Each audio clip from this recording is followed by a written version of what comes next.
Hello everyone, welcome to golden jacket 21। तो friends, finally अगला class लेके आ चुका हूँ आप लोगों के बीच। और आप सबको पता है हम लोग यूट्यूब पे आप लोगों के बीच लेके आए हैं एकदम फ्री में सब कुछ, जिसमें छठी से लेके 12वीं क्लास तक की एनसीईआरटी को हम लोग कवर कर रहे हैं अभी जो हम लोग कंप्लीट कर रहे हैं ज्योग्राफी, जो कि ज्योग्राफी वाला सेक्शन को कवर कर रहे हैं। और सबसे बड़ी बात है ये कि आपको एक जगह कंप्लीट सीरीज ये मिल रहा है, hand written notes, video, PDF और ऑब्जेक्टिव क्वेश्चन भी मैं आपको करवाता हूं। आपको पता होना चाहिए।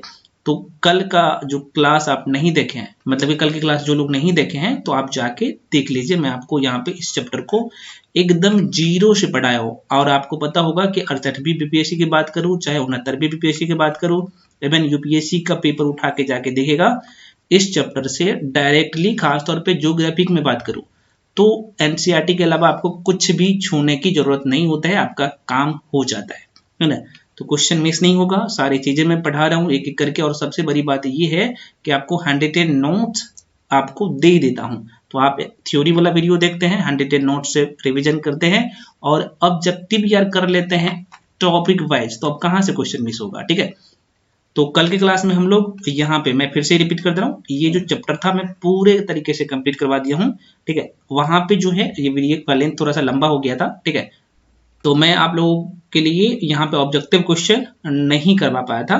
तो आज के क्लास में हम लोग ऑब्जेक्टिव क्वेश्चन करने वाले हैं और मैं आपको रिविजन भी अभी थोड़ा सा करवा दूंगा। और मेरा मोटिव यही रहेगा, अगली क्लास को जब हम लोग पढ़ेंगे तो रिविजन करना जरूरी होता है। ठीक है, तो आइए देखते हैं। और यहाँ पे जल्दी जल्दी हम लोग रिवीजन कर लेते हैं, उसके बाद ऑब्जेक्टिव क्वेश्चन को जल्दी जल्दी कर लेंगे। ठीक है, उसके बाद हम लोग अगले चैप्टर की तरफ बढ़ेंगे। तो मैं थोड़ा सा अगर रिवीजन की बात करूं तो यहाँ पे मैं बता देता हूँ। और छठी क्लास के एनसीईआरटी में जो है यहाँ पे देखिएगा, पहला चैप्टर हम लोग कंप्लीट कर लिए हैं और टोटल यहाँ पे 8 चैप्टर है। ठीक है, तो इसका जितने भी ऑब्जेक्टिव क्वेश्चन है आज की क्लास में करेंगे। तो पहले मैं थोड़ा सा ऑब्जेक्टिव क्वेश्चन करवाने से पहले रिविजन जल्दी जल्दी में करवा देता हूँ। ठीक है, तो यहाँ पे सौरमंडल में पृथ्वी, ये आपके चैप्टर का नाम है। तो सौरमंडल क्या है, जल्दी जल्दी मैं थोड़ा सा रिवीजन करवा देता हूँ। अभी सारे ऑब्जेक्टिव क्वेश्चन यहाँ पे मैं अभी करवाने वाला हूँ, है ना। कल जो हम लोग पढ़े थे उसका ऑब्जेक्टिव क्वेश्चन लगभग 35-40 क्वेश्चन है, सारे करवा दूंगा। एक भी क्वेश्चन मिस नहीं होगा आपके पेपर में ज्योग्राफी से। ठीक है, तो कह रहा है कि सूर्य के चारों ओर चक्कर लगाने वाले विभिन्न ग्रहों, धूमकेतुओं, उल्काओं, अन्य आकाशीय पिंडों के समूह को सौरमंडल कहते हैं। सौरमंडल का मुखिया कौन होता है, तो ये सूर्य होता है। ठीक है, अब यहाँ पे पूर्णिमा क्या होता है, तो आपको पता होगा चंद्रमा जिस रात हमें पूर्ण तरीके से दिखाई देता है, या फिर आप यूं बोल सकते हैं कि जिस रात चंद्रमा को हम लोग पूरे तरीके से संपूर्ण चंद्रमा को देख पाते हैं, उसी रात को क्या कहते हैं भैया, हम लोग पूर्ण चंद्रमा वाली रात कहते हैं, फिर पूर्णिमा कहते हैं। बेसिक सी बात। अमावस्या क्या होते हैं, तो आप कहिएगा सर जिस रात हम लोग करने का मतलब हम सभी भारतीय, ठीक है, पूर्ण चंद्रमा को नहीं देख सकते, मतलब कि चंद्रमा को नहीं देख सकते, उसे हम लोग कहते हैं अमावस्या। खगोलीय पिंड क्या होता है, मैं थोड़ा सा रिवीजन करवा रहा हूँ, इसके बारे में डिटेल में मैं पढ़ा चुका हूँ। अगर नहीं देखे वीडियो तो जाके देख लीजिए, प्लेलिस्ट में बना चुका हूँ, यूट्यूब पे फ्री में सब कुछ मिल रहा है। ठीक है, तो खगोलीय पिंड क्या होता है, तो सूर्य, चंद्रमा और वे सभी वस्तुएं जो रात के समय आसमान में चमकती है, तो उसे हम लोग खगोलीय पिंड कहते हैं। कुछ खगोलीय पिंड बड़े आकार तथा गर्म होते हैं और ये गैस के बने होते हैं, जिसके पास अपने ऊष्मा व प्रकाश होता है। कुछ खगोलीय पिंड बड़े आकार तथा गर्म होते हैं, गैस से बने होते हैं, उनके पास अपने ऊष्मा और प्रकाश होते हैं, उसे हम लोग क्या कहते हैं भैया, तारा। उन खगोलीय पिंडों को या फिर इन खगोलीय पिंडों को हम लोग कहते हैं तारा। और सूर्य भी क्या है भैया, एक तारा है। तो ये पॉइंट थोड़ा सा ध्यान रखना महत्वपूर्ण है। तारा किसे कहेंगे ये आपको पता चल गया। अमावस्या किसे कहते हैं, पूर्णिमा किसे कहते हैं, पूर्णिमा की रात किसे कहते हैं, है ना। सौरमंडल किसे कहते हैं, बेसिक से चीजें मैं आपको रिविजन करवा दिया हूँ। नक्षत्र मंडल क्या होते हैं, तो तारों के समूह को नक्षत्र मंडल कहते हैं। अर्सा मेयर या बिग बेयर इसी प्रकार का एक नक्षत्र मंडल है। कई बार डायरेक्टली पूछा गया है कि भाई अर्सा मेयर या बिग बेयर क्या है, तो एक नक्षत्र मंडल है। स्मॉल बेयर या सप्तऋषि अर्सा मेयर का ही भाग है और सप्तऋषि जो है 7 तारों का समूह होता है, ठीक है। ध्रुव तारा किसे कहते हैं, तो उत्तरी तारा उत्तर दिशा को बताता है, और आसमान में हमेशा, ध्रुव तारा की मैं बात कर रहा हूं, तो ध्रुव तारा जो है आसमान में हमेशा एक ही स्थान पर रहता है, ठीक है, और ये उत्तर दिशा में होता है। और सप्तऋषि की सहायता से ध्रुव तारा की स्थिति बता सकते हैं। और इसके बारे में यहाँ पे आपको पता होगा, ये है ध्रुव तारा, ये सप्तऋषि तारा है। मैं आपको कल के क्लास में पूरे डिटेल में इसके बारे में पढ़ाया हूँ, आज तो मैं थोड़ा सा रिवीजन करवा दे रहा हूँ आप लोगों को, ठीक है। ग्रह क्या होता है भैया, ग्रह के बारे ग्रह के बारे में आप लोग बहुत अच्छे से पढ़े हैं, मैं आपको कल के क्लास में पढ़ाया था। अभी एक रिवीजन करवा देता हूँ, जो कि ऑब्जेक्टिव में क्वेश्चन करवाऊंगा तो आपको थोड़ा सा यहाँ पे रिकॉल हो जाएगा।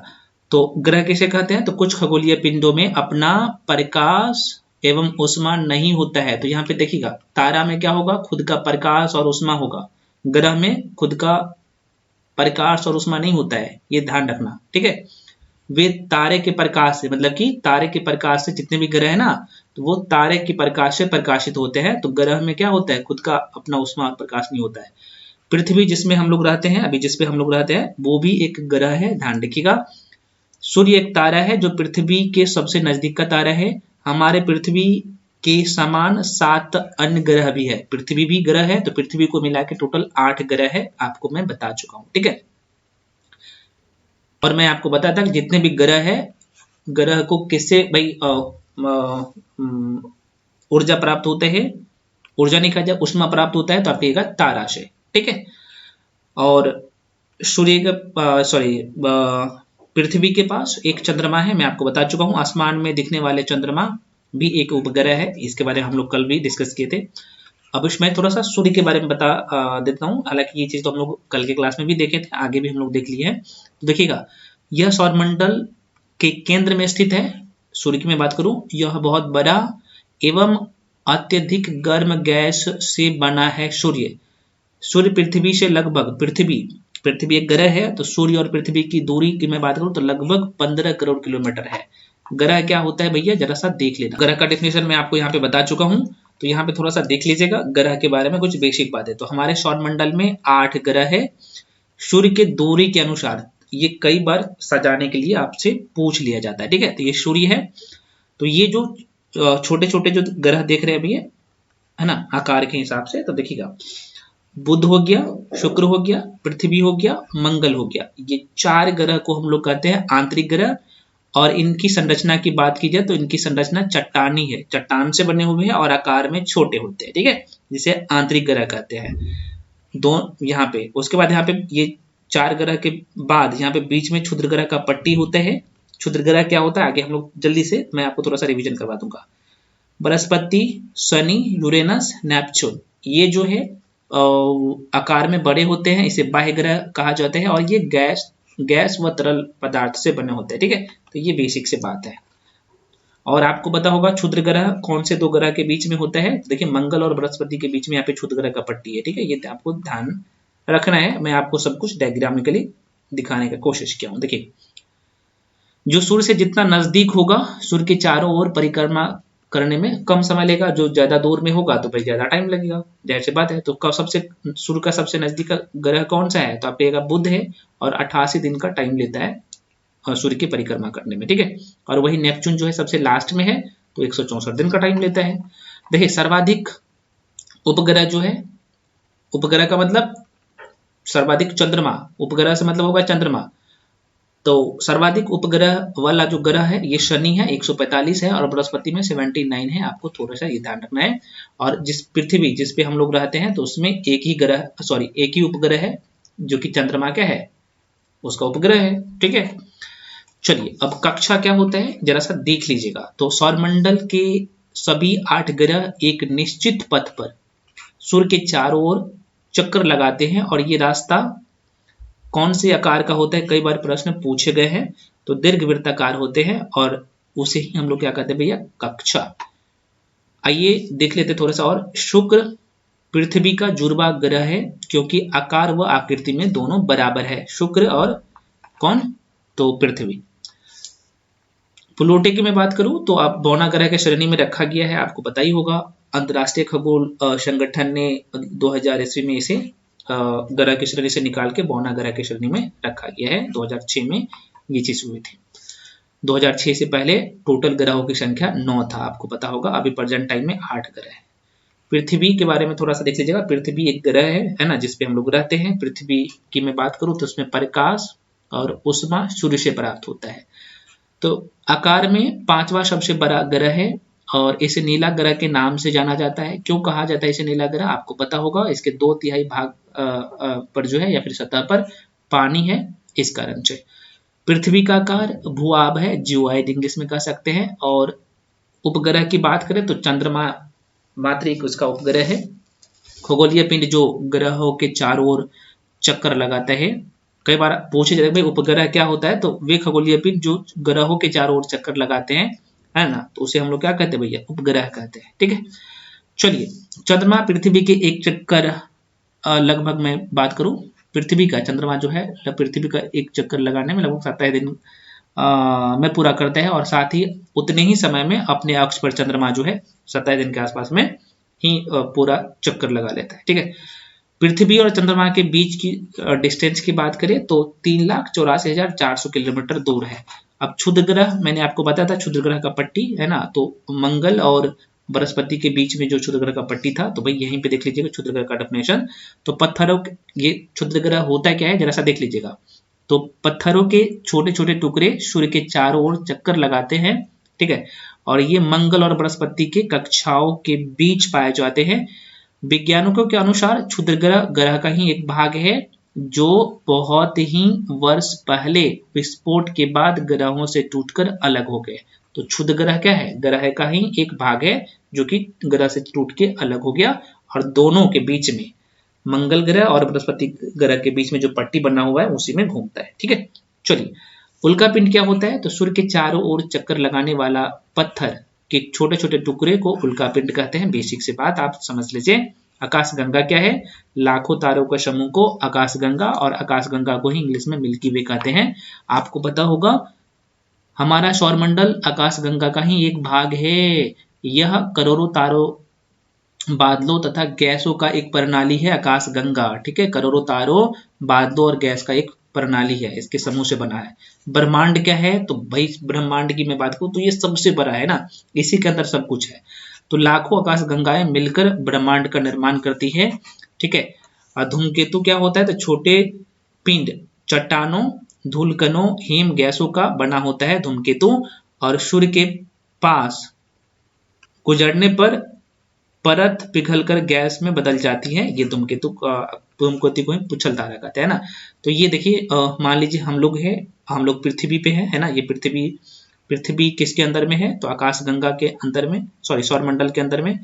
और सौरमंडल किसके अंदर में है, तो आप देखिए आकाशगंगा, और सबसे बड़ा है ब्रह्मांड। देख सकते हैं सब कुछ ब्रह्मांड में ही है ये सारी चीज। तो ये समझाने का कोशिश किया है। तो ये जो पहला चैप्टर आप लोग का था सौरमंडल में पृथ्वी, इससे हम लोग यहाँ पे थ्योरी वाला जो सेक्शन था जल्दी जल्दी में हम लोग रिवीजन कर लिए। अब मैं थोड़ा सा ऑब्जेक्टिव क्वेश्चन पे लेके चलता हूँ। भाई मेरा मोटिव है कि भाई जो मैं आपको कल पढ़ाया हूँ तो उसे रिवीजन करवा दूं, है ना। और ये हैंडरिटन नोट्स आपको और इसका ऑब्जेक्टिव क्वेश्चन का भी पीडीएफ मिल जाएगा टेलीग्राम पे। तो टेलीग्राम पे सभी लोग जुड़ जाइए। अच्छा, कुछ लोग बोल रहे थे पेड क्लास के लेके, भैया पेड क्लास चल रहा है, तो जो लोग आना चाहते हैं उसमें मेंस का आंसर राइटिंग भी चल रहा है 17th बीपीएससी का, है ना। तो मेंस और प्री दोनों साथ में चल रहा है। तो आप जो लोग इच्छुक है आ सकते हैं। प्री स्पेशल का भी बैच है, तो उसके लिए आप टेलीग्राम पे जाइए, वहां पे सारे इन्फॉर्मेशन दिया गया है। ठीक है, तो वहां पे देख सकते हैं। चलिए, तो अब पहला क्वेश्चन आपके सामने है, कह रहा है कि निम्नलिखित में से कौन सा खगोलीय पिंड है।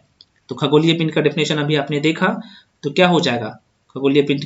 तो खगोलीय पिंड के बारे में मैंने आपको बताया था फ्रेंड्स कि सूर्य, चंद्रमा, पृथ्वी, उल्कापिंड तथा वे सभी वस्तुएं जो रात के समय आसमान में चमकती है वे खगोलीय पिंड है। तो देखिए सूर्य भी हो जाएगा, पृथ्वी हो जाएगा, चंद्रमा हो जाएगा और उल्कापिंड।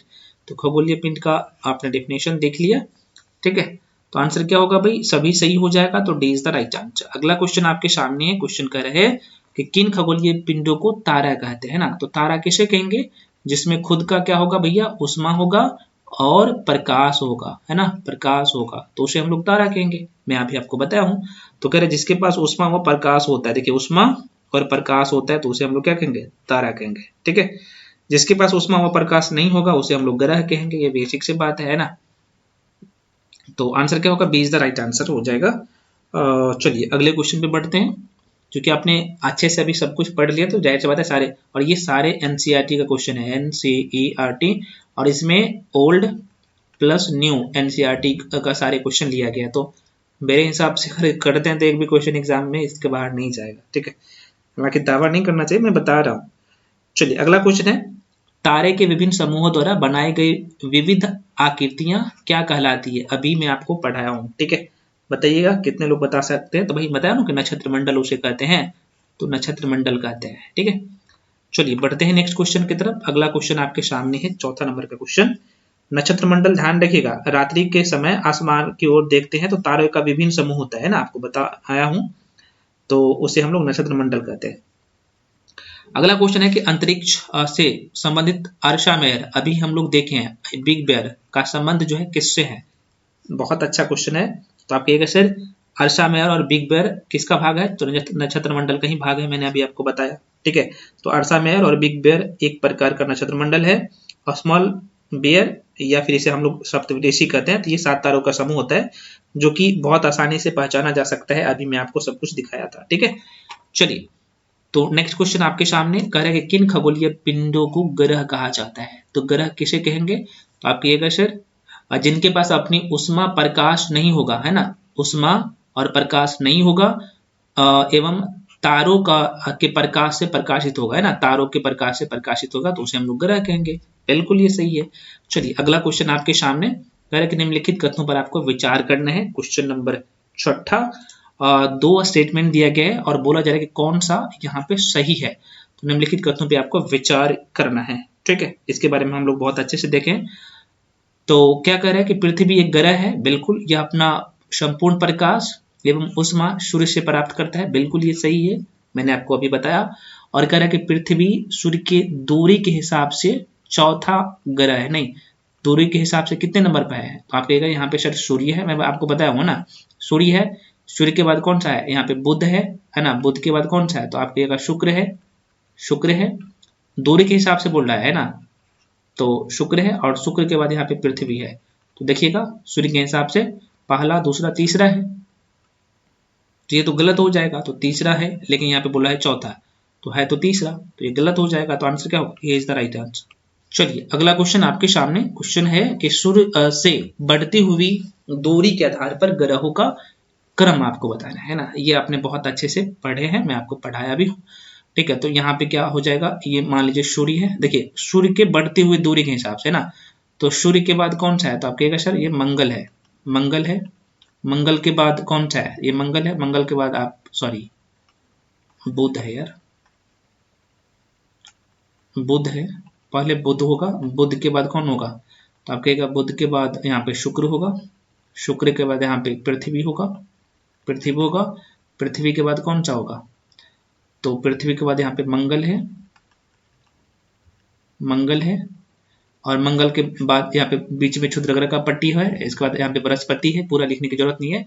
तो आइए देख लेते हैं, बुध हो गया, बुध के बाद शुक्र है, तो देखो बुध हो गया, शुक्र हो गया, पृथ्वी हो गया, मंगल हो गया, D is the right answer. आसान क्वेश्चन था, ठीक है। तो बढ़ते हैं आगे।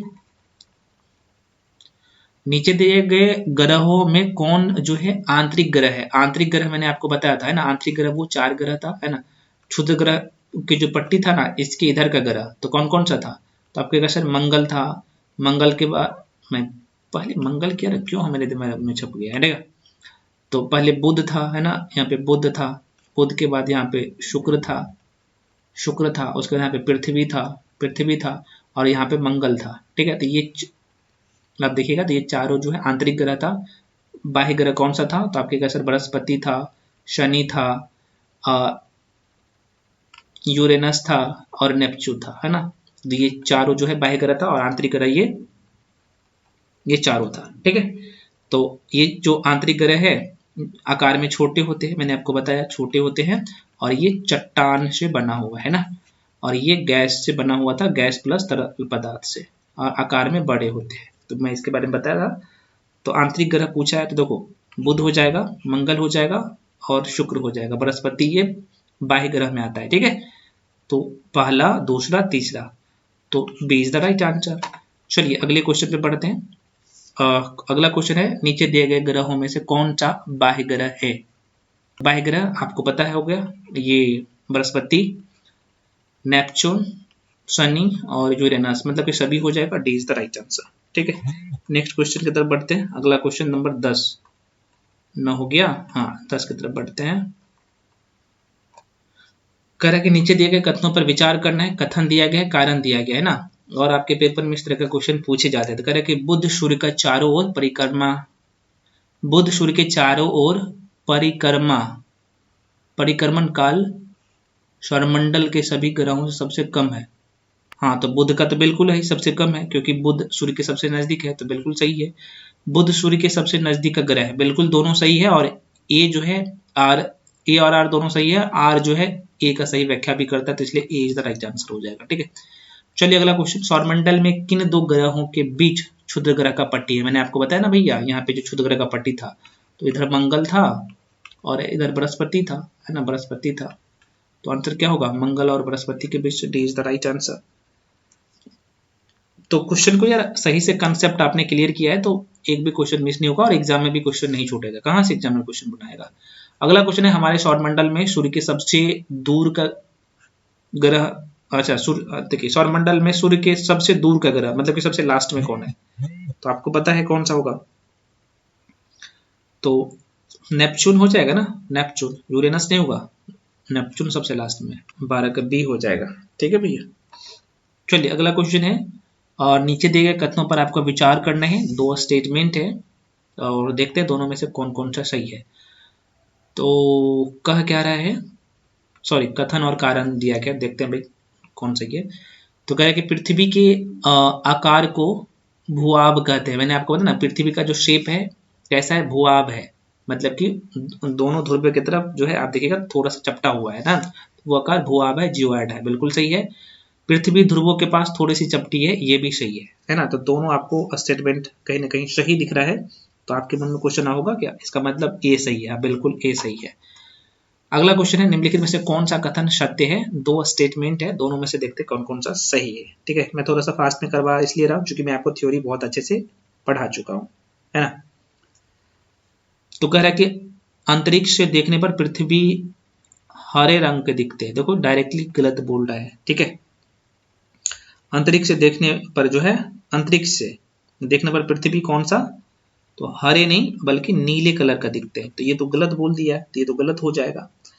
कह रहा है कि पृथ्वी का हरा रंग हमें वनों के कारण दिखाई देता है। ये भी आपको गलत दिख रहा होगा, है ना, क्योंकि पृथ्वी के 2/3 भाग पर जो है, मैंने आपको भी बताया कि 2/3 भाग पर, सॉरी 2/3 भाग पर क्या है? जल है, तो इस कारण से हमें हरा दिखाई देता है। तो आंसर ये भी गलत था, दोनों गलत था। तो आंसर क्या होगा? डी होगा, ए और डी, पहला और दूसरा दोनों गलत। अगला क्वेश्चन है, सौरमंडल का निर्माण किससे मिलकर होता है? देखो सौरमंडल का निर्माण आपने देखा होगा और मैं आपको पढ़ाया भी हूँ इसके बारे में पूरे अच्छे तरीके से। तो उसमें ग्रह भी शामिल है, उपग्रह भी शामिल है, सूर्य भी शामिल है और उल्का पिंड भी शामिल है। ठीक है, तो D is the right answer, सभी सही है। अगला क्वेश्चन है, निम्नलिखित में से कौन सा कथन सत्य है? दो स्टेटमेंट दिया गया है, देखते हैं 16 नंबर का क्वेश्चन। आप लोग खुद से बनाने का भी कोशिश करिए भैया। ठीक है, तो कह रहा है कि सूर्य के खिंचाव बल सौरमंडल को बांधे रखता है, बिल्कुल सही है। सूर्य सौरमंडल के लिए प्रकाश एवं ऊष्मा का मुख्य जो है स्रोत है, अल्टीमेट है यही, तो बिल्कुल ये सही है। तो आंसर क्या होगा? C is the right answer. Next question आपके सामने, सौरमंडल के ग्रह जो सूर्य के चक्कर लगाते हैं उनके रास्ते किस आकार में फैले हैं? बहुत अच्छा क्वेश्चन। तो मैंने आपको बताया ना कि भाई दीर्घवृत्ताकार है, ये क्वेश्चन कई बार पूछे गए।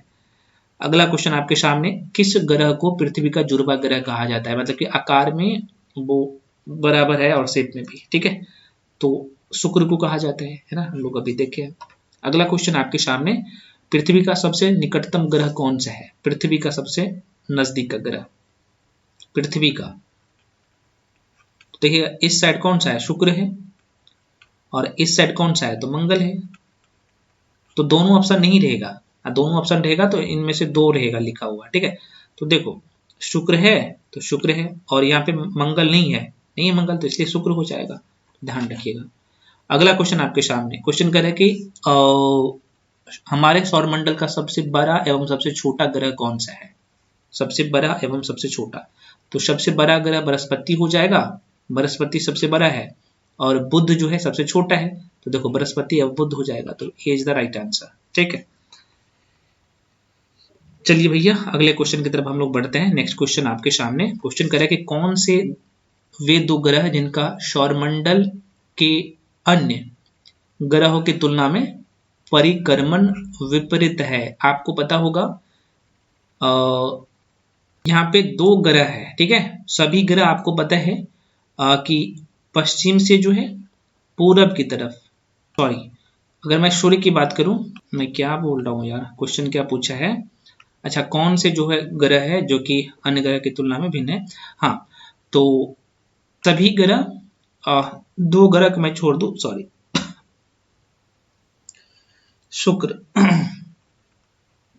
शुक्र और यूरेनस, यूरेनस को मैं छोड़ दूं ना, ये दोनों ग्रह जो है कौन से, तो यहाँ पे क्लॉकवाइज इधर से पूरब से पश्चिम की तरफ, और बाकी ग्रह जो है पश्चिम से पूरब की तरफ क्या करता है, इस तरीके से परिक्रमा करता है सूर्य का। ठीक है, तो ये शुक्र और वरुण दो ऐसा ग्रह है, वेरी वेरी इंपॉर्टेंट क्वेश्चन है, और यूपीएससी में ये क्वेश्चन रिपीट हुआ है, अलग अलग स्टेट पीसीएस एग्जाम में ये क्वेश्चन रिपीट हुआ है।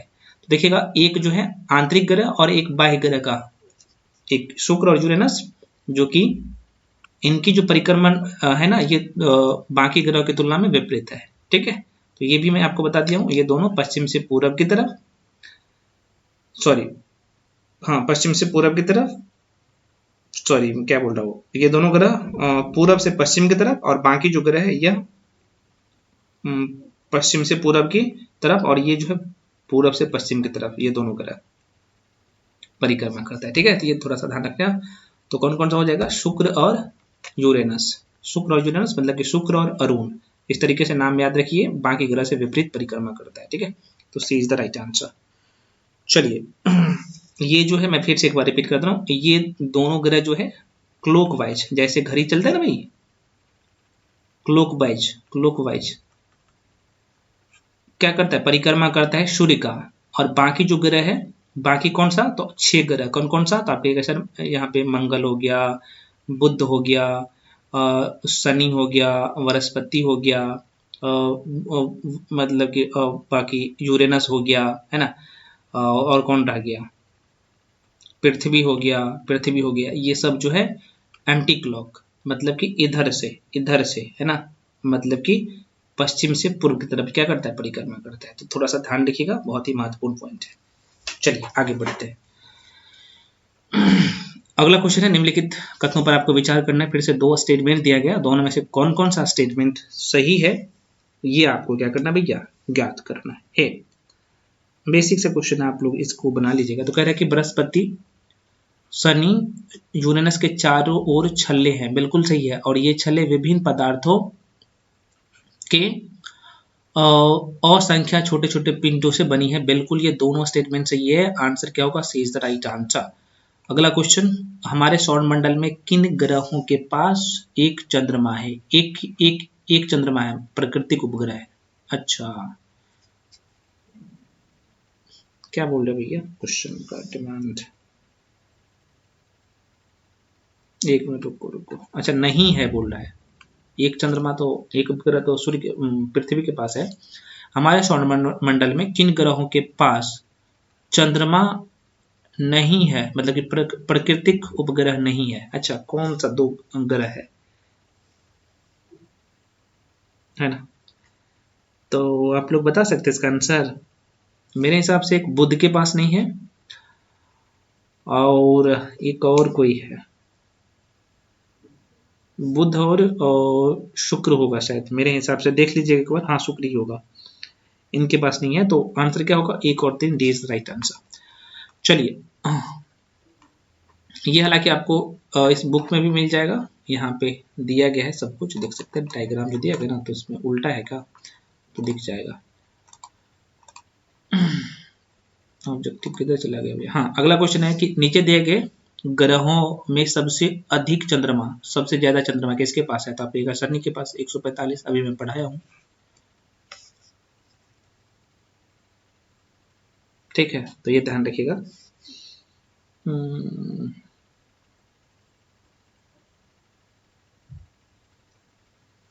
चलिए आगे बढ़ते हैं। नेक्स्ट क्वेश्चन आपके सामने है, निम्नलिखित में से कौन से कथन सत्य है? दो स्टेटमेंट दिया गया है, देखते भैया क्वेश्चन, अच्छा क्वेश्चन है ये। तो कह रहा है कि उपग्रह अपने ग्रहों की परिक्रमा करते हैं, साथ ही सूर्य की भी परिक्रमा करते हैं, बिल्कुल ये सही है। पृथ्वी के उपग्रह चंद्रमा के व्यास, पृथ्वी के व्यास का आधा है, नहीं लगभग बड़ा, आधा नहीं है, 1/4 हिस्सा है ना, 1/4 हिस्सा है, ये मैं आपको पढ़ाया हूँ बहुत अच्छे से, तो ये गलत हो जाएगा, सिर्फ पहला वाला सही हो जाएगा, ठीक है। चलिए अगला क्वेश्चन आपके सामने, क्वेश्चन कर रहा है कि प्राचीन भारत के प्रसिद्ध खगोल शास्त्री थे, बहुत अच्छा क्वेश्चन, ये बॉक्स वाला जो था ना उसमें दिया गया है ये, ठीक है। तो यहाँ पे मैं क्वेश्चन करवा देता हूँ, अच्छा क्वेश्चन है और कई बार क्वेश्चन पूछेगा, ठीक है। इसका नाम था भैया आर्यभट्ट, ठीक है। आर्यभट्ट की कहानी आपको थोड़ा सा पता होगा, बहुत ही महत्वपूर्ण है, जो कि खगोलीय पिंडों एवं उनकी गति के संबंध में अध्ययन करने वालों खगोलीय पिंड खगोल शास्त्री जो है ये आर्यभट्ट है, जो कि प्राचीन भारत के प्रसिद्ध खगोल शास्त्री थे Aryabhata. Very very important question है। अगला क्वेश्चन, कथन दिया गया है दो, और कथन और कारण आपको जवाब देना है, आप लोग दीजिए जवाब, देते हैं कि नहीं देते। तो कह रहा है कि पृथ्वी हमें चंद्रमा का केवल, पृथ्वी से हमें चंद्रमा का केवल एक ही भाग दिखाई देता है, तो बिल्कुल सही है, हमें एक ही भाग दिखाई देगा।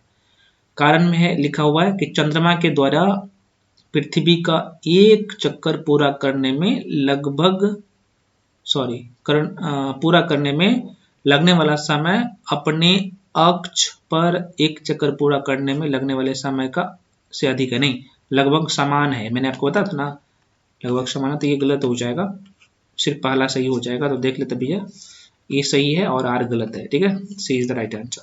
नेक्स्ट क्वेश्चन आपके सामने कह रहे हैं कि नीचे दिए गए कथनों पर आपको विचार करना है। अच्छा क्वेश्चन है, बनाइएगा आप लोग सभी लोग।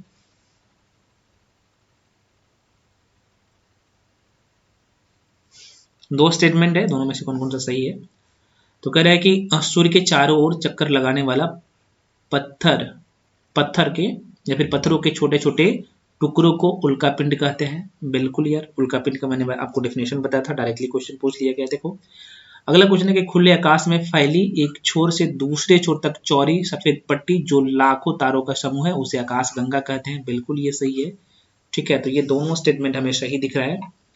तो चूंकि एक आपको पता है कि उल्कापिंड का डेफिनेशन मिल रहा है एक से, एक स्टेटमेंट से, दूसरा से आकाश गंगा का डेफिनेशन मिल रहा है, ठीक है भैया, देख सकते कितना महत्वपूर्ण है। तो दोनों स्टेटमेंट सही है, तो आंसर सी हो जाएगा। तो हम लोग का यहाँ पे जितने भी क्वेश्चन इस चैप्टर से बन सकते थे, मैं आपको सारे क्वेश्चन करवाने का कोशिश किया हूँ।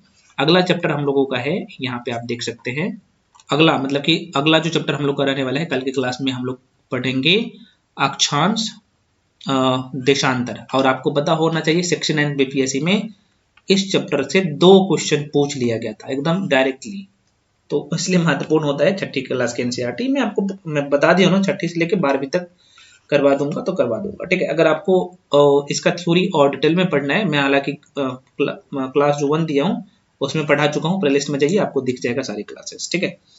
आप लोग कमेंट सेक्शन में कमेंट करके जरूर बताइएगा कि आपको और कौन सा सेक्शन चाहिए, साइंस का कोई सेक्शन चाहिए या फिर हिस्ट्री में लेके आऊं। आप लोग सभी लोग कमेंट सेक्शन में कमेंट करिएगा, तो यूट्यूब पे भी सब कुछ आपको फ्री में जो मैं प्रोवाइड करवा रहा हूँ वो आपको कंटिन्यूसली मिलेगा, ठीक है। तो चलिए फ्रेंड्स, मिलते हैं अगले वीडियो में। अगला जो हम लोग का चैप्टर रहने वाला है कितना महत्वपूर्ण है ये आपको पता ही होगा, ध्यान है, इसका हैंडराइटन नोट्स आपको टेलीग्राम पे मिल जाएगा, टेलीग्राम पे जाके जुड़ जाइए, ठीक है। और कंप्लीट एक ही बार में सारे नोट्स आते हैं, और उसका वीडियो चाहते हैं तो उसके लिए भी मैं थोड़ा सा बता दूं, पेड क्लास चल रहा है तो उसमें भी आ सकते, बहुत कम फी रखा हूँ, उसमें आपको प्री और मेंस दोनों का तैयारी करवाया जा रहा है, तो जो लोग इच्छुक है बाकी आ सकते हैं, ठीक है। तो अगला चैप्टर हम लोग का रहेगा अक्षांश और देशांतर, एकदम जीरो से हम लोग समझने वाले हैं। अक्ष क्या होते हैं, ध्रुव क्या होते हैं, है ना, देशांतर रेखा क्या होता है, अक्षांश रेखा क्या होता है, मैं आपको आपके दिमाग में छाप दूंगा सब कुछ, कल के क्लास में से हम लोग पढ़ने वाले हैं। मिलते हैं अगले वीडियो में, और सभी लोग चैनल पे नए हैं तो सब्सक्राइब कर लीजिए, बेल आइकन प्रेस करके रखिए ताकि जितने भी वीडियो डालो सभी का नोटिफिकेशन आपको टाइम टू टाइम मिलते रहे। और टेलीग्राम पे जाके सभी लोग जरूर जुड़ जाइए, जुड़ने से बहुत फायदा मिलेगा क्योंकि वहाँ पे बहुत सारे PDF आपको फ्री में प्रोवाइड मैं करवाता हूँ, ठीक है। और कई बार यूट्यूब की तरफ से आपके पास नोटिफिकेशन भी नहीं जाता है तो मैं वहाँ पे सारे वीडियो का लिंक भी शेयर कर देता हूँ। तो फ्रेंड्स मिलते हैं अगले वीडियो में, तब तक के लिए जय हिंद।